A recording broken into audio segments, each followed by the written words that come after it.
మిత్రులకు నమస్కారం.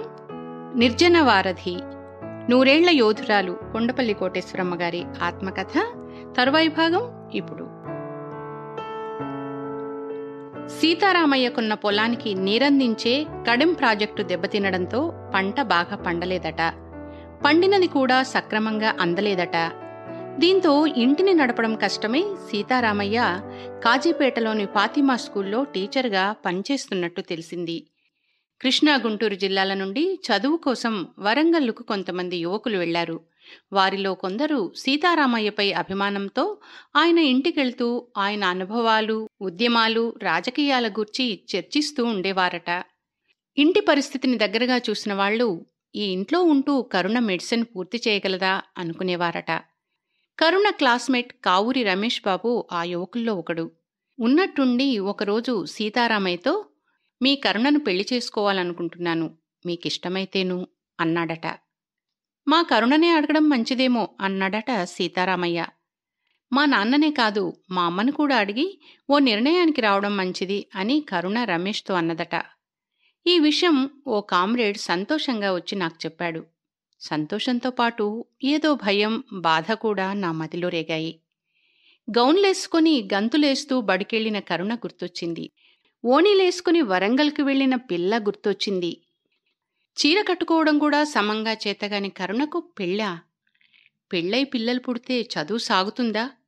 ఇలా ఎన్నో ఆలోచనలు నాలో. కరుణ, రమేష్ల పెళ్లి విషయం పెద్దలు సుందరయ్య గారు, రాజేశ్వరరావు గారులకు తెలిసింది. కరుణకు అప్పుడే పెళ్ళా? చదువు పూర్తయిన తర్వాత చెయ్యొచ్చు.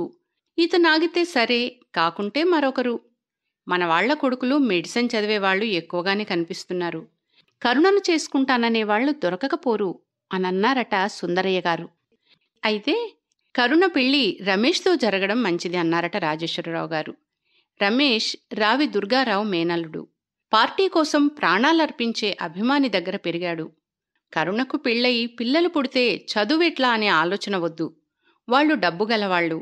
కరుణ డాక్టర్ కాకపోయినా ఇబ్బంది ఉండదు. ముందు కరుణ ఆ ఇంట్లో నుంచి బయటపడితే మంచిది అన్నారట ఆయన. మానికొండ సూర్యావతి ఈ విషయాలు నాతో చెప్తూ, సుందరయ్య గారు సత్యకాలం మనిషి, ఆయన అట్లాగే చెప్తారు. ఈ రోజుల్లో పార్టీ కుర్రాళ్లు కూడా కట్నాలు, లాంఛనాలు కోరుకుంటున్నారు. రమేష్ కావాలని వచ్చి కరుణను అడుగుతున్నాడు, మనం అంగీకరిద్దాం అంది.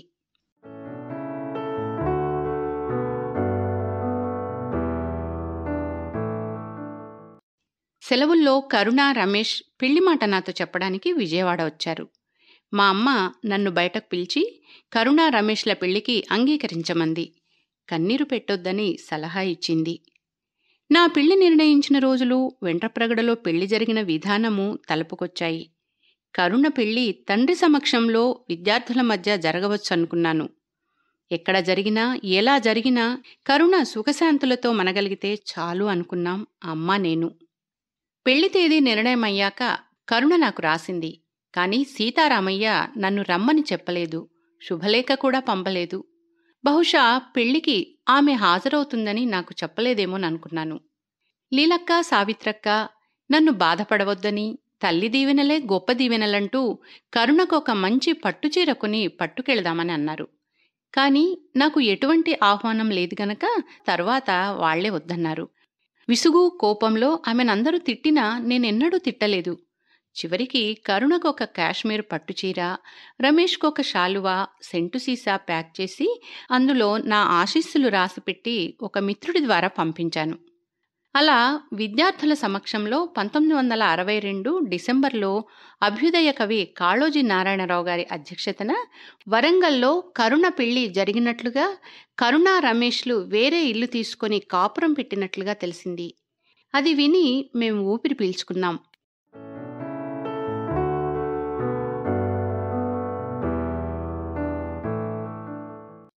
నేను మెట్రిక్ పరీక్ష రాసి హైదరాబాద్ నుండి ఇంటికొస్తున్న విషయం తెలిసిన రమేష్ వరంగల్ స్టేషన్లో నన్ను కలుసుకుని తామున్న ఇంటికి తీసుకువెళ్లాడు.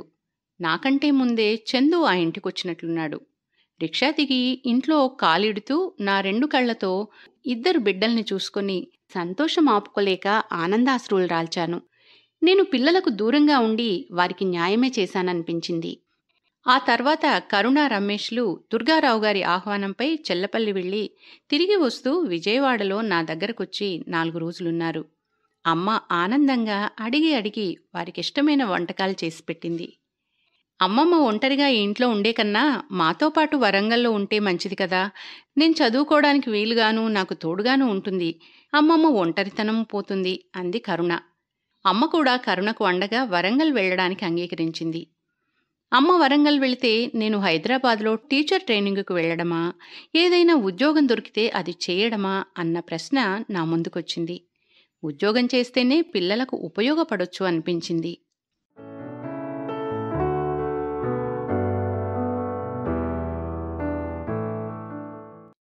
కాకినాడ గర్ల్స్ పాలిటెక్నిక్ హాస్టల్లో పనిచేయడానికి మెట్రిక్ పాస్ అయిన 40 సంవత్సరాల లోపు వయసున్న మహిళలకు ఉద్యోగ అవకాశం ఉన్నట్టు తెలిసింది. ఆ కాలేజీ ప్రిన్సిపల్ సుందరయ్య గారి చెల్లెలి కోడలు. మానికొండ సూర్యావతి గారి ద్వారా ఈ విషయం తెలిసింది. అప్లికేషన్ పెట్టాను. ఇంటర్వ్యూకి పిలిచారు.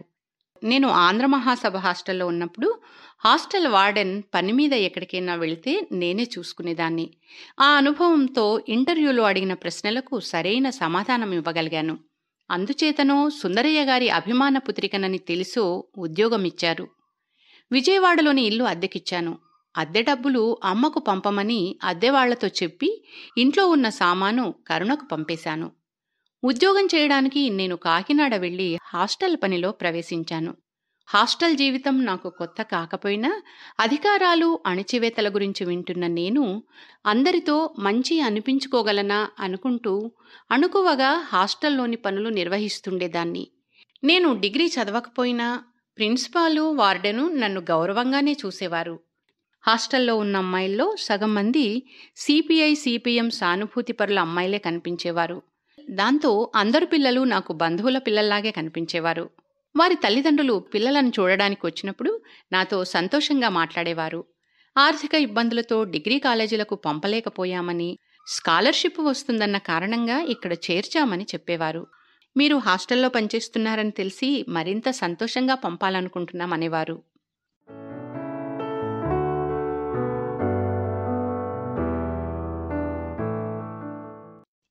నిర్మల అంటే రాధక్క. తను నా దగ్గరే చదువుకుంది. కృష్ణ దమ్మిడి కట్నం లేకుండా పెళ్లి చేసుకున్నాడు. పార్టీ అమ్మాయని.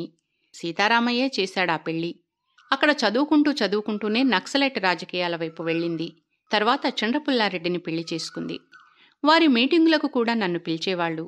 నేను ఉద్యోగంలో ఉన్నాను కాబట్టి బయటకు తెలియకుండా వాళ్లకి సహకరించేదాన్ని. అయితే పబ్లిక్ మీటింగులలో మాట్లాడడం అవి చేసేదాన్ని కాదు. నేను ఉద్యమాన్ని వదిలిపెట్టి ఎప్పుడూ లేను. చచ్చేదాకా కూడా అలాగే ఉంటాను.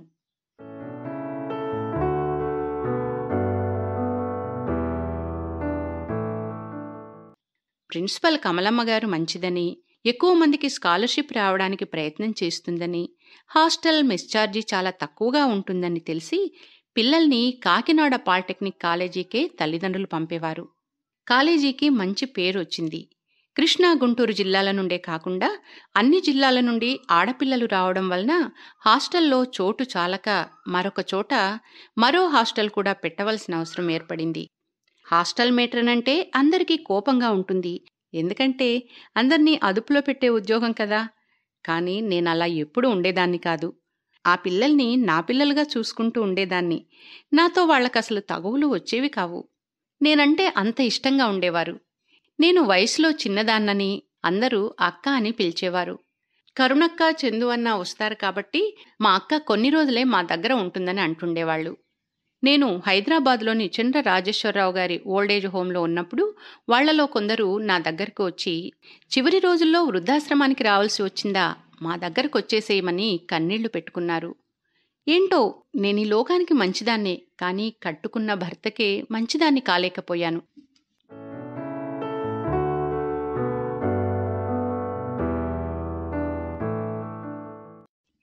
ఆంధ్రదేశంలో కాకినాడ పాలిటెక్నిక్ కాలేజీలో అయ్యేంత తక్కువ మెస్ బిల్లు ఇంకెక్కడా అయ్యేది కాదు. పిల్లల్ని అడిగే వంటలన్నీ చేయించేదాన్ని. బాధ్యతగా దగ్గరుండి పెట్టించేదాన్ని. ప్రిన్సిపల్ కమలమ్మ గారు బాగా సహకరించేవారు. ఆమె సుందరయ్య గారి మేనల్లుడి భార్య. ఆవిడ కూడా ఎన్నో కష్టాలు పడ్డ మనిషినని సుందరయ్య గారు చెప్పారు. అప్పటి విద్యాశాఖ మంత్రి అయిన భాట్నం శ్రీరామ్మూర్తి గారు ఒకసారి మా హాస్టల్ చూడ్డానికొచ్చారు. మెస్సు బిల్లు 30 రూపాయలేనా? వీళ్ళసలు పిల్లలకి తిండి పెడుతున్నారా లేదా అని చెక్ చేయడానికి సడన్గా వచ్చారు. వచ్చి పిల్లలతో పాటు కూర్చొని భోజనం చేస్తానన్నారు. మా వంట వాళ్ళు ఇంకో కూర చేస్తామంటే వద్దన్నారు. వాళ్లకు పెట్టిందే తింటానన్నారు. తిన్నాక వంటింట్లోకి వచ్చి చూస్తే వంటలు అంతంత మాత్రమే మిగిలి ఉండడం గమనించారు. వంటవాళ్లకు మాకు తినడానికి మాత్రమే మిగిలాయన్నమాట. ఇంజనీరింగ్ కాలేజీల్లో, మెడికల్ కాలేజీల్లో పారేసేంత లేదు ఇక్కడ వంట. ఈమె ఎంత చక్కగా చేస్తున్నారు అన్నారాయన. మీకు భోజనం బాగుంటుందా అమ్మా అని పిల్లల్ని అడిగారు. బాగుంటుంది. రాత్రిపూట మమ్మల్ని అడిగి మరీ పచ్చళ్ళవి చేసి పెడతారు మా ఆంటీ అని వాళ్ళు చెప్పారు. ఈమెను ఇంజనీరింగ్ మెడికల్ కాలేజీల హాస్టళ్లకు కొన్ని నెలలు పంపగలరా అని కమలమ్మ గారిని అడిగారట ఆయన. కాని సుందరయ్య గారు, ఎక్కడికి వెళ్ళొద్దు, నీకు కాలేజీ చదువులేదు, నిన్ను తేలిగ్గా చూస్తారు వాళ్ళు. నువ్వు లోకాన్ని చదివావు, నీకు విజ్ఞానం ఉన్న సంగతి ఇక్కడ ఈమెకు తెలిసినట్టు వాళ్ళకి తెలియదు అన్నారు. ఇక్కడి ప్రిన్సిపల్ ఇంజనీరింగ్ చదువుకున్నా నిన్ను సమానంగా చూస్తున్నదంటే నువ్వు మా మనిషివని, నీలో ఉన్న మంచితనాన్ని ఈమె గుర్తించినట్లు వాళ్ళు గుర్తించరు, వెళ్ళొద్దు అన్నారు సుందరయ్య గారు. అందుకే రిటైర్ అయ్యేంత వరకు అక్కడే ఉన్నాను. మొత్తం 20 ఏళ్లు పనిచేశానక్కడ.